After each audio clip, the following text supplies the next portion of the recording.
மரகத தமால மலர் முட்டுகளை மொய்க்கின்ற பொன்னிற கருவண்டு போல் மாதவன் மார்பினில் வாசம் புரிந்தங்கு மெய்சிலிற் பேற்றும் விழிகள்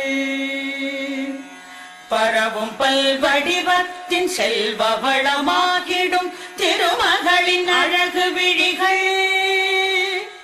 பறிவோடு அந்த இரு விழிகளின் கடை நோக்கு மங்களம் எனக் கருள்கவே.